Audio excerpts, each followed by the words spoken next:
Good afternoon, ladies and gentlemen.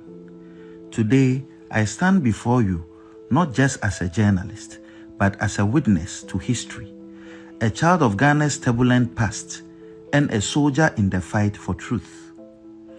Yesterday, in the Essex County Superior Court of New Jersey, an 8-member jury delivered a unanimous verdict holding Kennedy He+she+them, former Ghanaian MP, liable for defamation and awarding damages of $18 million.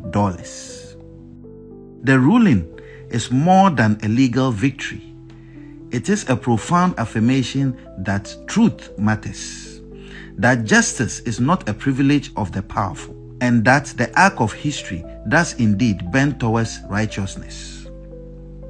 My story begins long before this moment. I was born at the 37 Military Barracks in Accra, the son of the soldier who served in an era where power belonged to those who wielded the gun. I grew up watching my nation transition from military rule to democracy, witnessing firsthand the struggle of ordinary Ghanaians yearning for justice, transparency, and accountability. When Ghana finally embraced democracy, I knew that safeguarding it required more than just laws. It needed the unyielding courage of those willing to hold power accountable. That is why I chose journalism, not as a career, but as a calling. Over the years, my team and I have exposed corruption at the highest levels, from the corridors of politics to the halls of justice. But in fighting the corrupt, one becomes a target. Mr. He+she+them, in a desperate bid to silence me, labeled me a land grabber, an extortionist, a murderer, a tax evader, and a blackmailer who ought to be hanged. These were not just lies. They were calculated attempts to destroy my credibility and put my life in danger.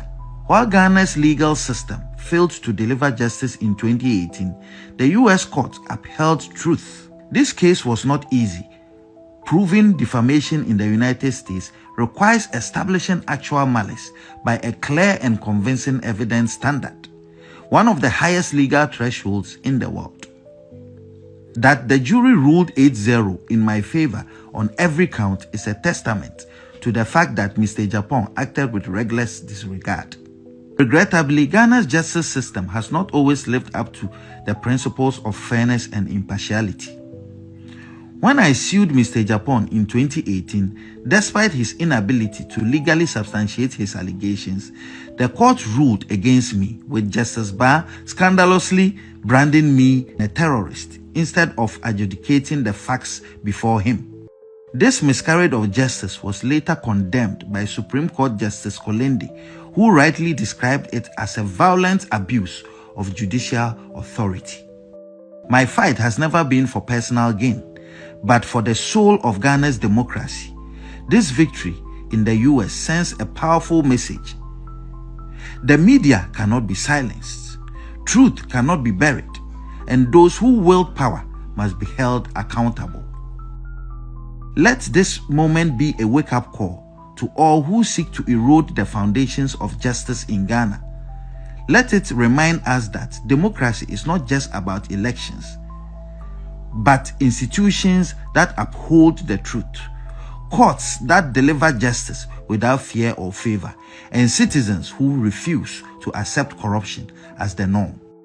To my legal team, Andrew Dehere Esquire, Arthur Womega Esquire, Evans Salasi Adeka Esquire, and Odei Crow Esquire, I am forever grateful for your dedication to justice.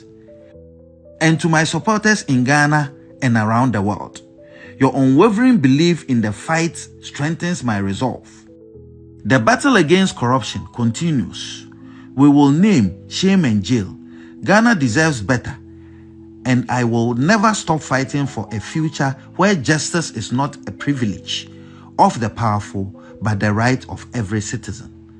Thank you.